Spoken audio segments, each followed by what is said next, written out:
கிறிஸ்துக்குள் பிரியமானவர்களே, நம்முடைய பிதாவாகிய கடவுளிடமிருந்தும் ஆண்டவராகிய இயேசு கிறிஸ்துவிடமிருந்தும் உங்கள் அனைவருக்கும் கிருபையும் சமாதானம் உண்டாவதாக.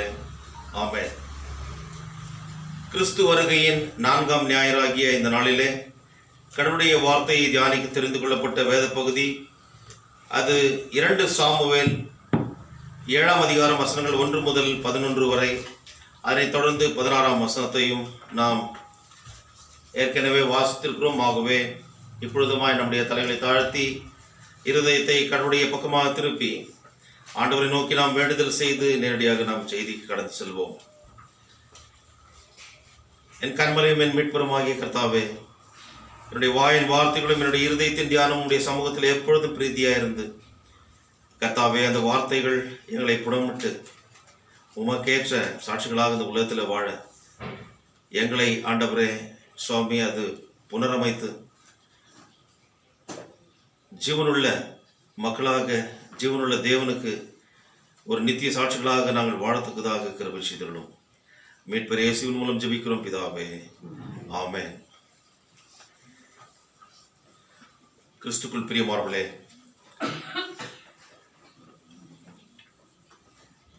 பழைய ஏற்பாட்டில் சாமுவேல் புஸ்தகம் 2ஆம் அதிகாரம், 2 சாமுவேல் 7ஆம் அதிகாரம் 1 முதல் 11 மற்றுமாய் 16ஆம் வசனம்.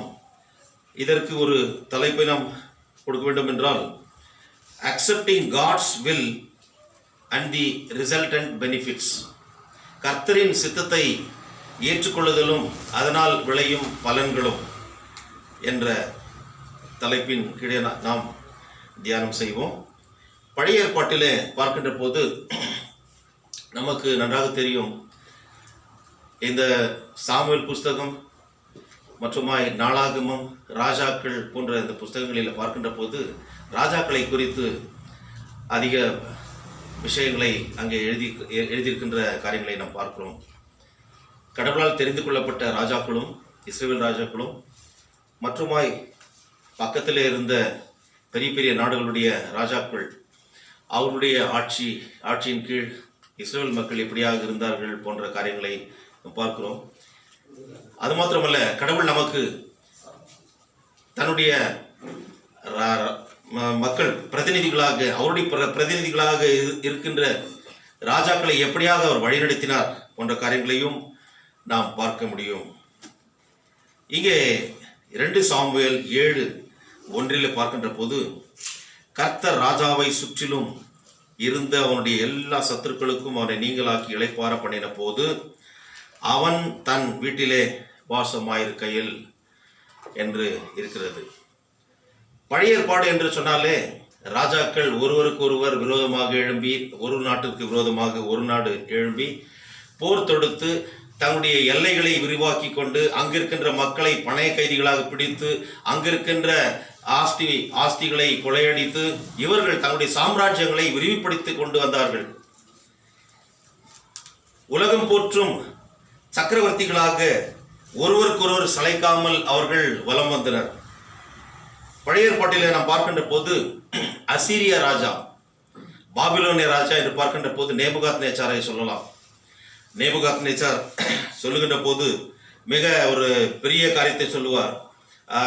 தானியேல் 4:30 பார்க்கின்ற போது, தானியேல் புஸ்தகம் 4:30 அவர் சொல்லுகிறார், Nebuchadnezzar he surveyed the city, his city and boasted that is it not this great Babylon city that I have built.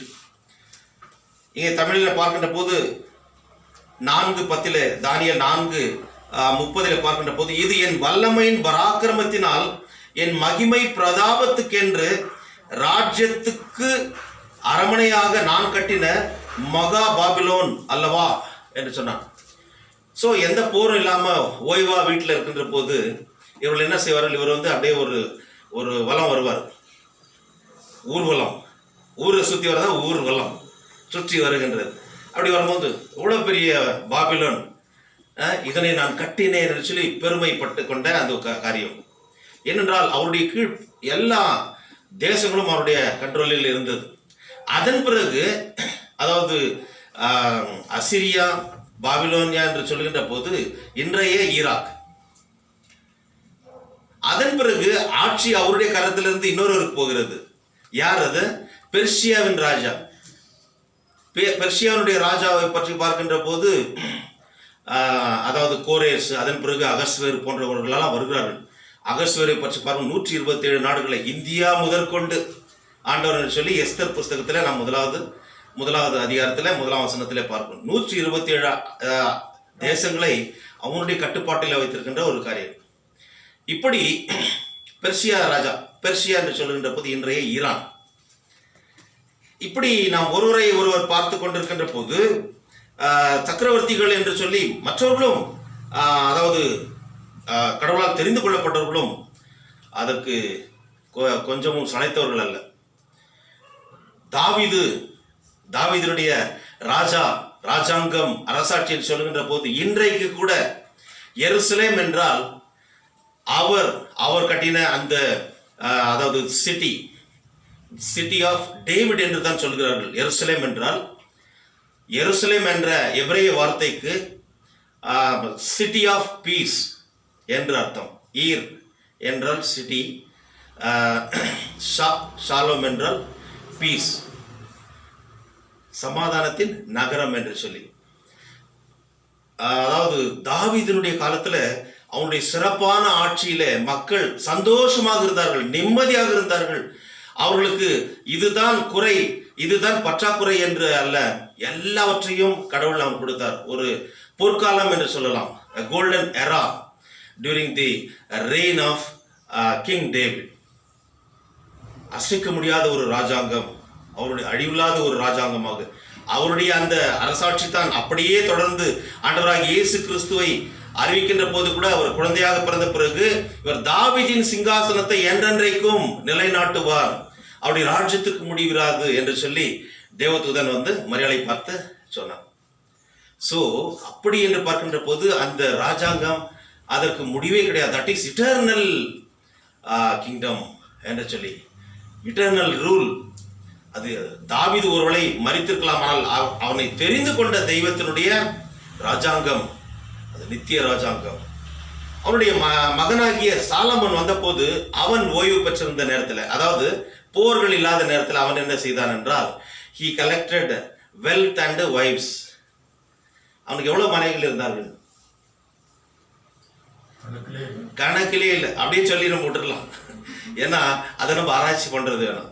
300 மனைவிகளும் 600 வைப்பாட்டிகளும் இருந்தார்கள் சொல்லி அதில் நம்ம அந்த முயற்சியில் யாரை ஈடுபடுறது வேண்டாம். ஏன்னா நம்முடைய இந்திய நாட்டை பொறுத்த வரைக்கும் ஒரே ஒரு இதுதான் இல்லைங்களா, ஒரே ஒரு மனைவி.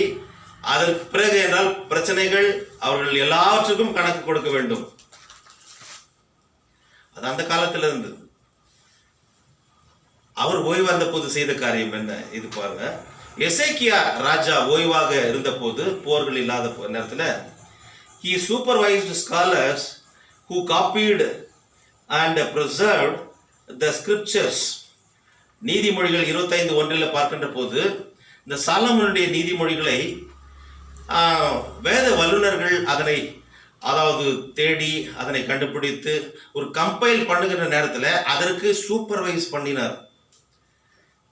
யாரு? எசேக்கியா ராஜா. ஓய்வாக இருந்த நேரத்தில் அவரு அதாவது சிலர் பல விதங்களில் பல காரியங்களில் ஈடுபட்டிருந்தாலும் கூட இவர் அந்த நீதிமொழிகளெல்லாம் வெளிவரும்படியாக சாலமோனுடைய நீதிமொழிகள் வரும்படி செய்தார். நீதிமொழிகள் 25:1 பார்க்கிறோம். இதே போல அதாவது இயேசு கிறிஸ்துக்கு ஒரு 353 வருடங்களுக்கு முன்பதாக மாவீரன் அலெக்சாண்டர், மாவீரன் நமக்கு எது வரும்? அலெக்சாண்டர், தி கிரேட் அலெக்சாண்டர் என்று சொல்லி, மெகாஸ் அலெக்சாண்டரோஸ் என்று சொல்லி, மெகாஸ்னாவே மாவீரன், கிரேட் என்று சொல்லி கிரேக்க வார்த்தைகள். ஸோ அவன் தன்னுடைய 32வது வயதிலேயே உலக சாம்ராஜ்யத்தை கிட்டத்தட்ட இந்தியாவின் ஒரு பகுதி கூட, ஈஸ்டர்ன் இந்தியா அவனுடைய கட்டுப்பாட்டில் இருந்தது. உலகம் முழுவதையும் பிடிக்க வேண்டும் என்ற எண்ணத்தோடு அவன் ஒரு அந்த ஓய்வு நேரத்தில் அவன் செய்த அதாவது சக்கரவர்த்தியாக தன்னை நிலைநாட்டிக் கொள்ள வேண்டும் என்று சொல்லி அவன் செய்தான். கிறிஸ்துவுக்குள் பிரியமானவர்களே, he was considered as one of the successful military commander.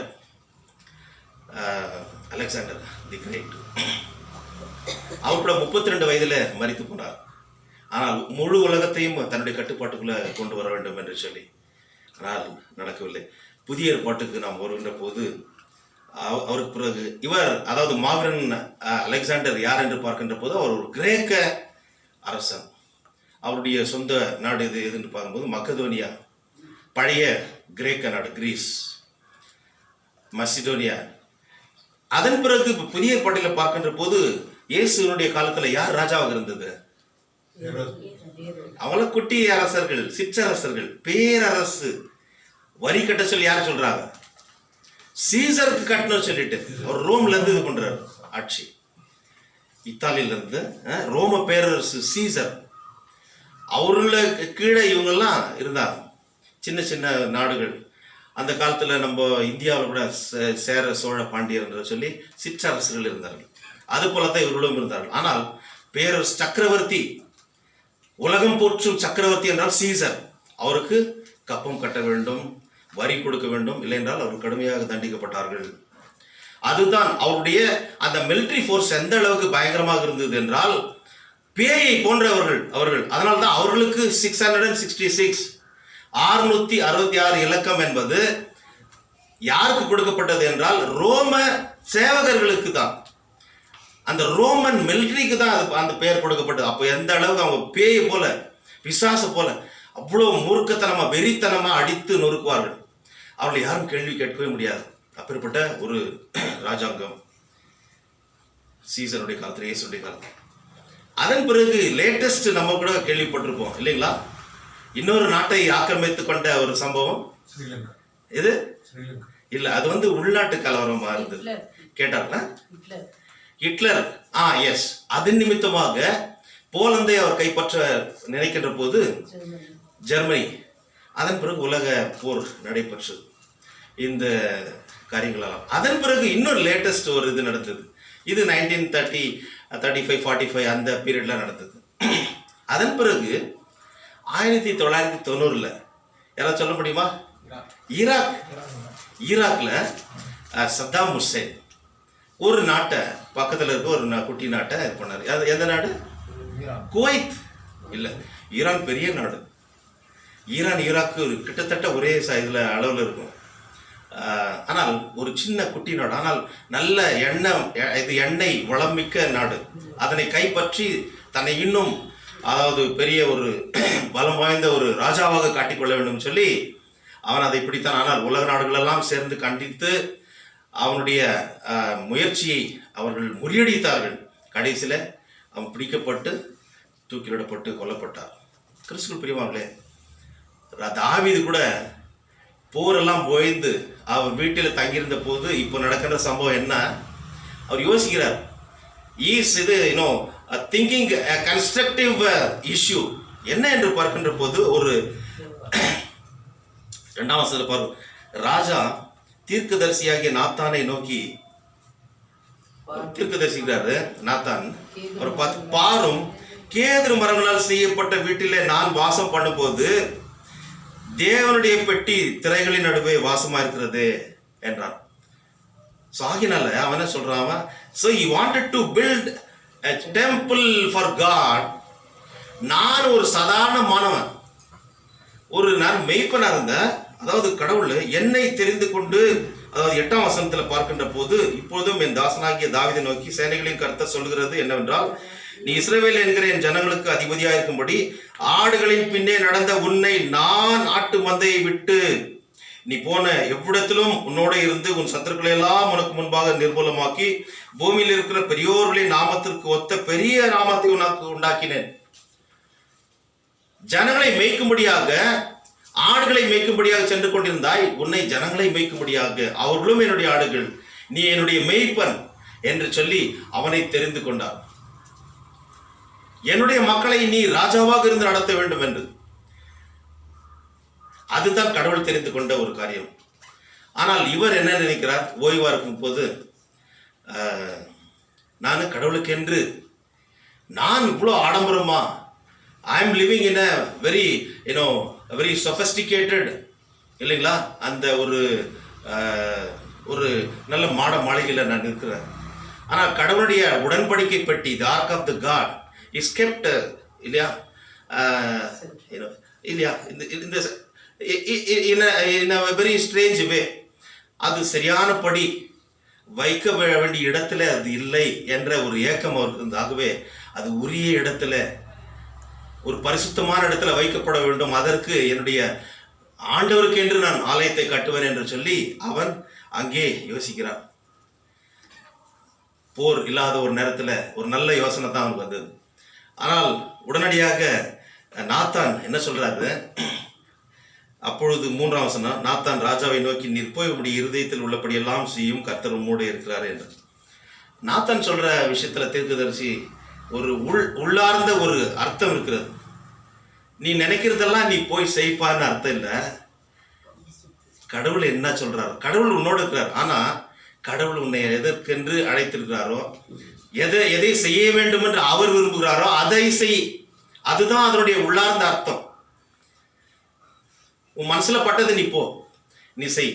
ஆனால் இந்த தாவீதை வைத்து கடவுள் ஆலயத்தை கட்டினாரா? சொல்லுங்க. கட்டவில்லை. ஆனால் இவன் கட்ட வேண்டும் என்று கடவுளிடத்தில் ஒரு பொருத்தனை பண்ணினான். சங்கீதம் 132:1-5 யாராவது எடுங்க. அதுல he made a covenant with God.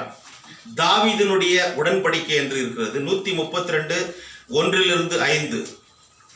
கர்த்தாவையும் அவருடைய சகல உபத்திரவத்தையும் நினைத்தருளும். அவன், நான் கர்த்தருக்கு ஒரு இடத்தையும் யாக்கோபின் வல்லவருக்கு ஒரு வாசஸ்தலத்தையும் காணமட்டும் என் வீடாகிய கூடாரத்தில் பிரவேசிப்பதும் இல்லை, என் படுக்கையாகிய கட்டிலின் மேல் ஏறுவதும் இல்லை, என் கண்களுக்கு நித்திரையையும் என் இமைகளுக்கு உறக்கத்தையும் வரவிடுவதும் இல்லை என்று கர்த்தருக்கு ஆணையிட்டு யாக்கோபின் வல்லவருக்கு பொருத்தனை பண்ணினான். பாருங்க, என்னுடைய தேவனுக்கு என்று ஆலயத்தை நான் கட்டி அதில் கடவுள் வாசமா இருக்கும்படி செய்யும் வரைக்கும் நான் என் வீட்டில் குடியிருக்க மாட்டேன். ஆனா இங்க அவர் குடியிருக்கிறார். அப்போ கடவுளுடைய திட்டம் என்ன என்பது அவருக்கு அது தெரிய வேண்டும் என்பதற்காக நாத்தான் சொல்றார், நீ ஏற்கனவே ஒரு பொருத்தனை பண்ணியிருந்த தாவீதின் உடன்படிக்கை என்று சொல்லி, தி கவர்னன்ட் ஆஃப் டேவிட், அதிலே கட்ட வேண்டும் என்பது உன்னுடைய விருப்பம். ஆனால் கட்ட வேண்டுமா உன்னை வைத்து அல்லது கட்டக்கூடாதா என்பது அவருடைய சித்தம். அவருடைய சித்தத்திற்கு உன்னை ஒப்பு கொடுத்து நீ போ என்று சொல்லி அவர் அனுப்புகிறார். நீ போய் உன்னுடைய இருதயத்தில் உள்ளபடியெல்லாம் செய்யும், கர்த்தர் உம்மோடு கூட இருக்கிறார். 4-5 வசனத்தில் பார்க்கின்ற போது, நீ போய் என் தாசனாகிய தாவீதை நோக்கி, நான் வாசமாயிருக்கத்தக்க ஆலயத்தை நீ எனக்கு கட்டுவாயோ. அதனால்தான் அந்த வார்த்தை சொல்றாரு. 132 சங்கீதத்தில் அவர் already established a covenant with God. நான் பண்ண பிறகுதான் நான் எனக்குன்னு ஒரு வீடை நான் கட்டுவேன். ஆனா அவனுக்கு இருக்கிற அந்த நல்ல எண்ணத்தை கடவுள் ரெக்கக்னைஸ் பண்ணார், அங்கீகரித்தார். என்னுடைய தாசனாகிய தாவீது இப்பேற்பட்ட ஒரு நல்ல உயர்ந்த எண்ணம் படைத்திருக்கிறான். ஆனாலும் கூட அவன் எப்பேற்பட்டவன் என்பதை கடவுளுக்கு தெரியும். கடவுளுக்கு பிரியமாக நடந்தான், கடவுளுக்கு பயந்து நடந்தான். ஆனாலும் கூட அவனும் மிக கொடூரமான பாவத்தை செய்தான். அது உங்களுக்கு நல்லா தெரியல. நீ அதாவது ஒரு ஆலயத்தை கட்ட வேண்டும் என்று சொல்லி நீ விரும்புற. ஆனா கடவுள் அதை பத்தி அப்படியே நரேட் பண்ணும்போது 6ஆம் வசனத்துல, இஸ்ரவேல் மக்களை எகிப்திலிருந்து நான் புறப்படின போது அவர்களெல்லாம் வந்து கொண்டிருக்கார்கள். அவர்களிடத்துல எந்த ஒரு கோத்திர தலைவர்களிடத்திலோ நான் கேட்கவில்லை. 12 கோத்திரம் இருந்ததுல, the tribes of Yahweh, the tribes of Jacob என்று சொல்கின்ற போது 12 இஸ்ரவேல் கோத்திரத்துல யாரிடத்திலும் நான் கேட்கவில்லை ஒரு ஆலயத்தை கட்டுன்னு சொல்லி. அவர்கள் தேவ தரிசன கூடாரங்களில், டென்ட்டில் அவர்கள் தங்கியிருந்தார்கள். கூடாரங்களில் தங்கியிருக்கின்ற போது நான் இறங்கி அவர்களை ஆசீர்வதித்தேன். அதே போல அவர்கள் தங்கியிருக்கின்ற வாசஸ்தலத்தில், அந்த ஹவுஸ் வீடுகளிலே அவர்கள் கடவுளை நோக்கி கூப்பிடுகின்ற போது அவர் அவர்களை ஆசீர்வதித்தார். அப்படி இருக்கின்ற போது அவரிடத்துல கேட்காத நான் உன்னிடத்துல கேட்பேனா என்று அவர் கேட்கிறார். நல்ல எண்ணம் தான் நீ வச்சிருக்கிற, இருந்தாலும் நான் இது கேட்கலப்பா. So that means that is not my desire, that is not my will. அது என்னுடைய சித்தம் அல்ல. உன்னை வைத்து ஆலயம் கட்ட வேண்டும் என்பது என்னுடைய சித்தம் அல்ல என்பதை அவர் இங்கே சொல்லுகிறதை நாம் பார்க்க முடிகிறது.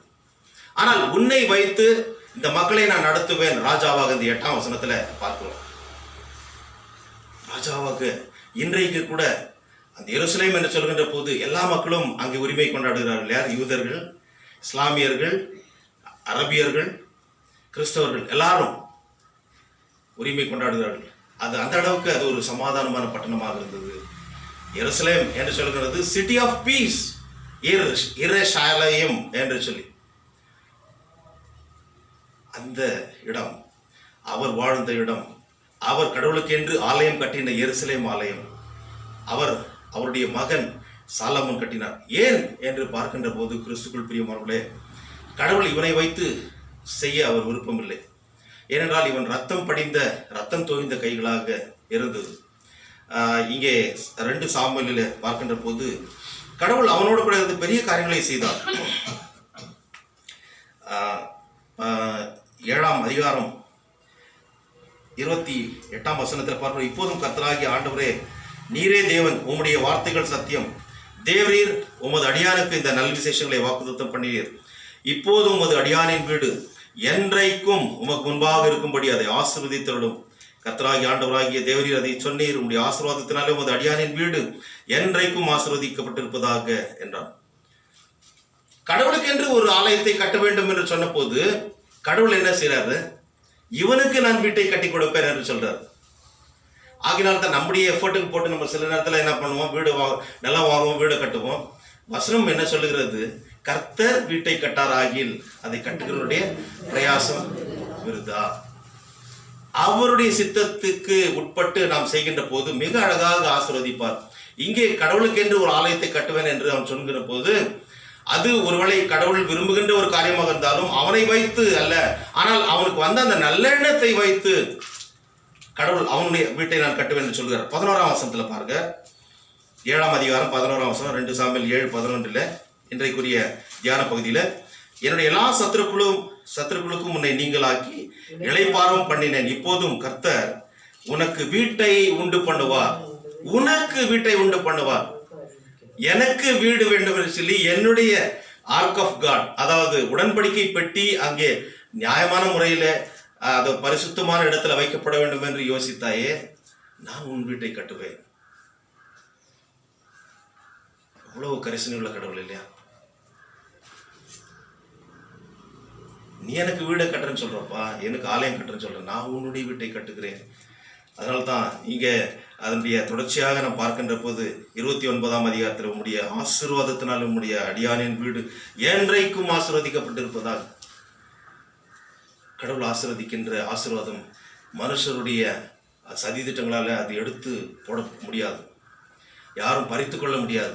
கடவுளுடைய ஆசீர்வாதம் என்றைக்கும் அது நிலைநிற்கக்கூடியது. அடுத்ததாக 8ஆம் அதிகாரத்தில் பாருங்க, தாவீது போன 8ஆம் அதிகாரம் 6ஆம் வசனத்தில் பார்க்கிறோம்.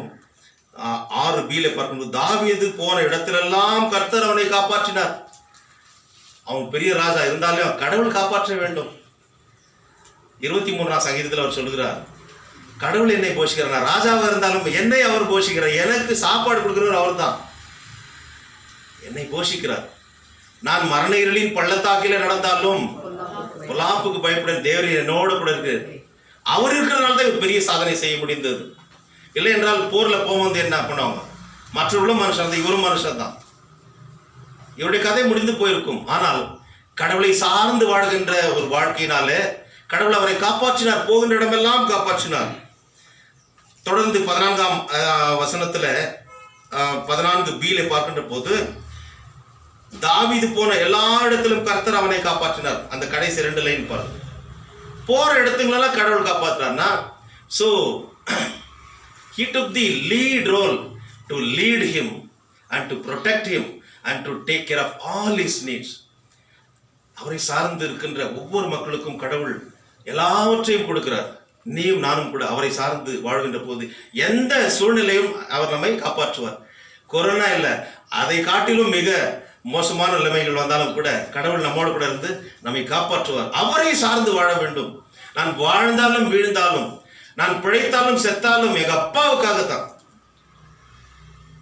அவர் என்னை பொறுப்பெடுத்துக் கொள்வார் என்ற அந்த மனரமியத்தோடு நாம் வாழ்கின்ற போது கடவுளை சார்ந்து வாழ்கின்ற போது ஒரு பெரிய ஆசீர்வாதத்தை நாம் பெற்றுக்கொள்வோம். கிறிஸ்துக்குள் பிரியமானவர்களே,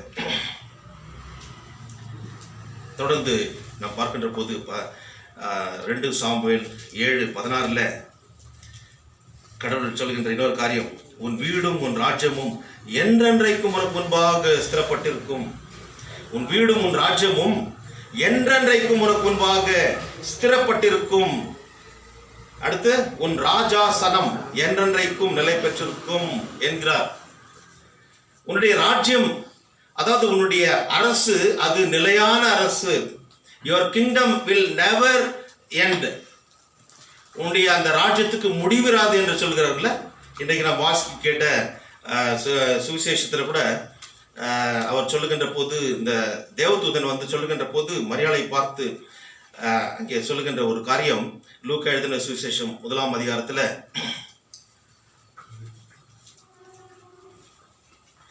32ஆம் வசனத்தை, அவர் 31ஆம் வசனம், இதோ நீ கர்ப்பவதியாகி ஒரு குமாரனை பெறுவாய், அவருக்கு இயேசு என்று பெயரிடுவாயாக. அவர் பெரியவராயிருப்பார், உன்னதமானவருடைய குமாரன் எனப்படுவார். கர்த்தராகிய தேவன் அவருடைய பிதாவாகிய தாவீதின் சிங்காசனத்தை அவர் கொடுப்பார். அவர் யாக்கோபின் குடும்பத்தாரை என்றென்றைக்கும் அரசாளுவார். என்றென்றைக்கும் அரசாளுவார். அவருடைய ராஜ்யத்திற்கு முடிவுறாது. there is no end for his kingdom. அதைத்தான் இங்கே பார்க்கிறோம் 16ஆம் வசனத்துல. உன்னுடைய வீடும் உன் ராஜ்யமும் என்றென்றைக்கும் உனக்கு முன்பாக ஸ்திரப்பட்டிருக்கும். ஸ்திரப்பட்டிருக்கும் என்றால் it is established strongly by God. ஸ்திரப்பட்டிருக்கும்.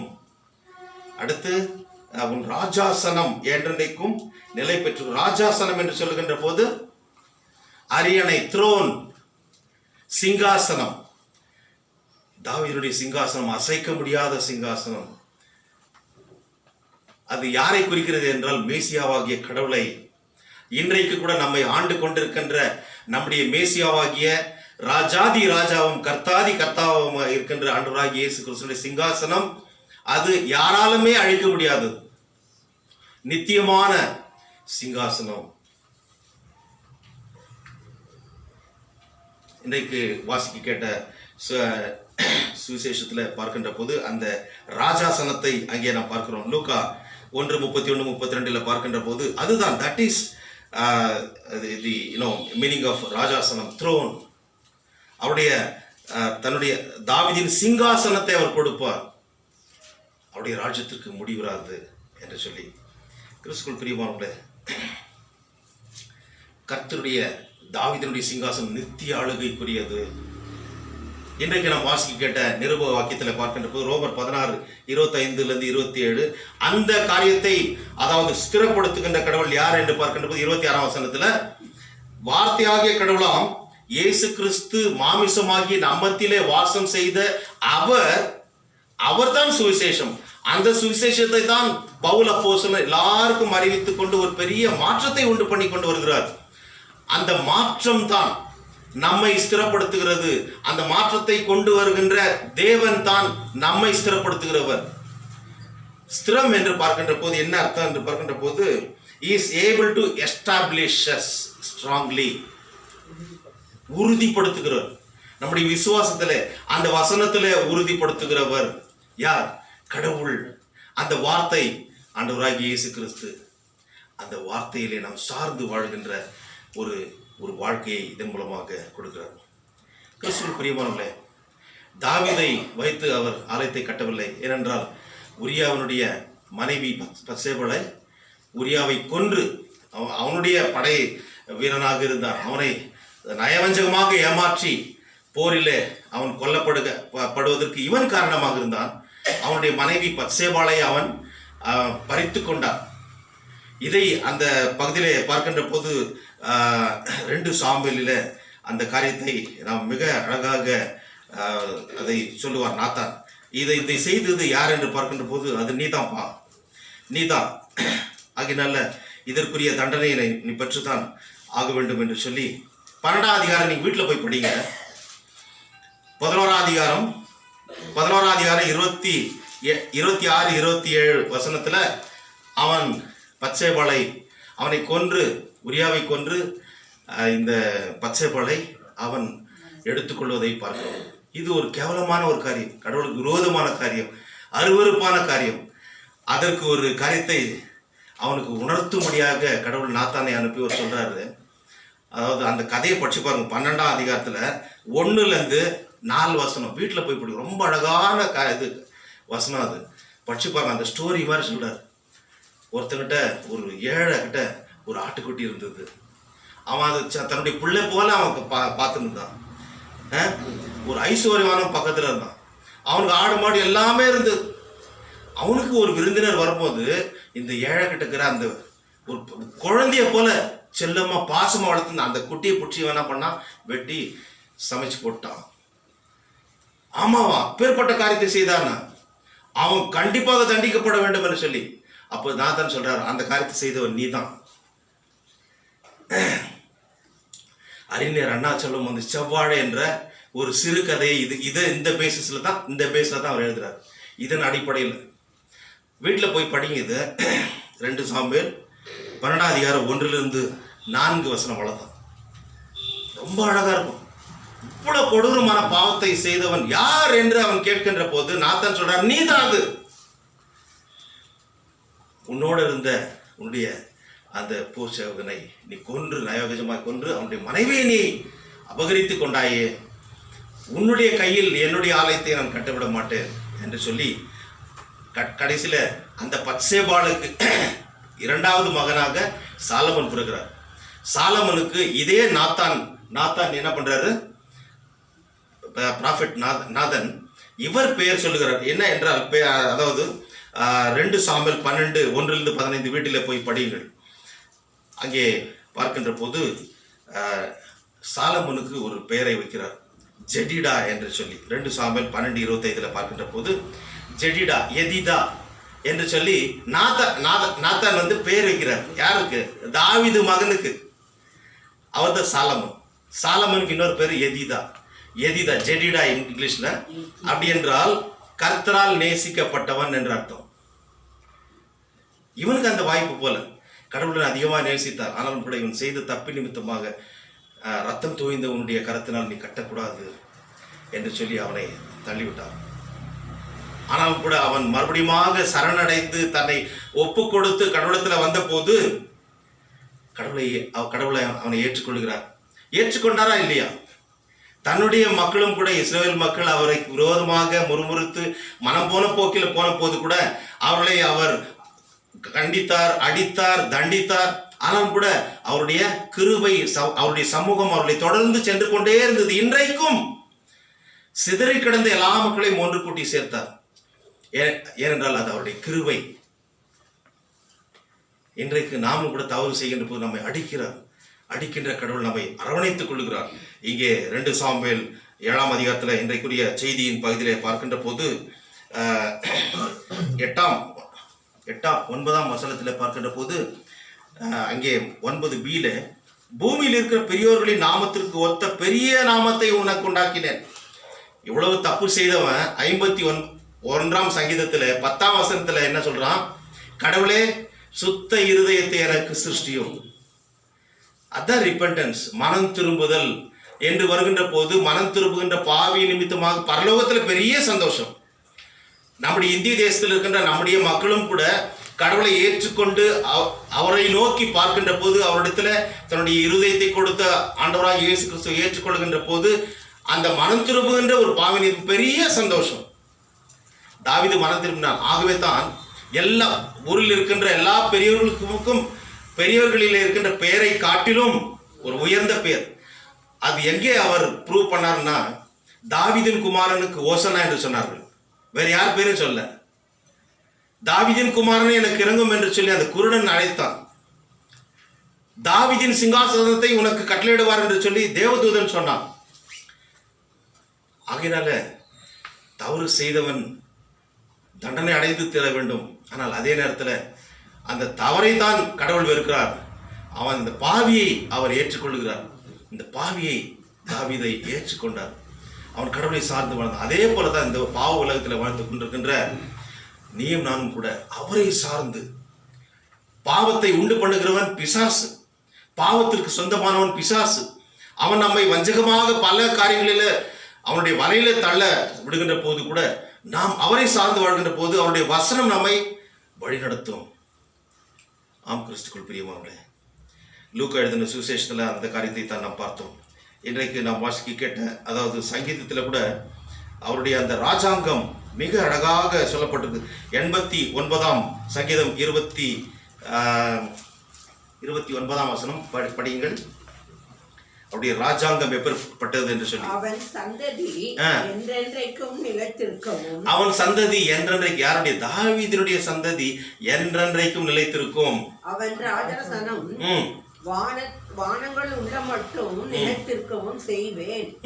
அவன் பிள்ளைகள் என் நியாயங்களின்படி நடவாமல் என் வேதத்தை போதும் அவருடைய பிள்ளைகள் அவருடைய வார்த்தை விட்டு விலகி போனார்கள். ஆனால் கூட இவனை ஒரு அடையாளமாக அவர் வைக்கிறார். Easy role model. ஆகவே தான் தாவீதின் குமாரனே என்று எல்லாரும் மெச்சத்தக்கதான ஒரு பெரிய பெயர் அவனுக்கு கிடைத்தது. கிறிஸ்துக்குள் பிரியமானவர்களே, கடைசியில் அவன் செய்த பாவத்து நிமித்தமாக அவன் கட்ட முடியவில்லை என்றாலும் அவனுடைய மகனை கொண்டு கட்டினார். ஆனால் அந்த ஆலயம் கட்டுவதற்கு இவன் சேகரித்த பொருள் தான் பல மடங்கு பயன்பட்டது. சாலமோனுக்கு இந்தியாவிலிருந்து கூட போயிருக்குது. அந்த மரங்கள் இந்தியாவிலிருந்து கூட போயிருக்கிறது. ஆகவே அந்த ஒரு பிரம்மாண்டமான ஆலயத்தை கட்டி எழுப்பும்படியாக அவருடைய மகனை தெரிந்து கொண்டார். அவனை, அதாவது கர்த்தரால் நேசிக்கப்பட்டவனாக, beloved of God என்று சொல்லி ஜெடிலா என்ற பெயரை இதே நாத்தான் சொல்லி அவனிலே ஒரு பெரிய மனமாற்றத்தை கடவுள் அங்கீகரித்து கொண்டதை அவர் நிறைவேற்றினார் அவனுடைய மகன் மூலமாக. அவன் பத்சேபாளுக்கு பிறந்தவன். ஆனால் கூட இவன் மனம் திரும்பி, நான் ஒன்றுமே இல்லை, நான் ராஜா இல்லை, நான் அவருக்கு முன்பாக நான் ஜீரோ என்று சொல்லி கடவுளை சுத்த இருதயத்தேனில் புதுப்பியும் நிலைவரமான ஆவி என்னிலே தங்கும்படி செய்யும் என்று சொல்லி அவர் ஒப்பு கொடுத்ததை அவர் ஏற்றுக்கொண்டார். கிறிஸ்துக்குள் பிரியமானவர்களே, இந்த உலகத்தில் வாழ்கின்ற நீயும் நான் கூட மரியாதை போல இன்றைக்கு நாம் வாசிக்க கேட்ட சுவிசேஷ வாக்கியத்தில் பார்க்கணும். லூக்கா எழுதின சுவிசேஷம் 1 பார்க்கின்ற போது அங்கே 38ஆம் வசனத்தில் பார்க்கணும். எல்லா காரியங்களையும் அந்த தூதன் சொல்லி கொண்டு வருகிறார். கடைசியில் அந்த அம்மா என்ன சொல்றாங்க? ஒரு கன்னி, 14-15 வயது உடைய வேர்ஜின் என்று சொல்லி கன்னி. அவள் சொல்கிறாள், இதோ நான் ஆண்டவருக்கு அடிமை, உம்முடைய வார்த்தையின்படி எனக்கு ஆக கடவுது. So that is the humble submission. யாருமே செய்ய முடியாத ஒரு பெரிய காரியத்தை செய்தார். அதே போல நாமும் கூட இந்த காலத்தில் வாழ்கின்ற போது எந்த துன்பங்கள், துயரங்கள், வேதனைகள், நோய்கள் வந்தாலும் கூட அவரிடத்தில் நம்மை ஒப்பு கொடுத்து வாழ்கின்ற போது கடவுள் நம்மை பொறுப்படுத்தி கொண்டு நம்மை அவரோடு கூட நித்திய காலமாக வாழ்கின்ற வாழ்க்கைக்கென்று நம்மை ஆயத்தப்படுத்த வல்லவராயிருக்கிறோம். ஆகவே குறிப்பிட்ட வாழ்க்கைக்கென்று நாம் நம்மை ஸ்திரப்படுத்திக் கொள்ள பரிசுத்தாவினர் தாமே நம்மை பலப்படுத்தி ஆசீர்வதித்து காப்பராக. ஆமென். எல்லா புத்திக்கும் மேலான தெய்வீக சமாதானம் நம்முடைய இருதயங்களின் சிந்தனைகளையும் கிறிஸ்து இயேசுவுக்குள்ளாக நம்மை பலப்படுத்தி காப்பராக. ஆமென்.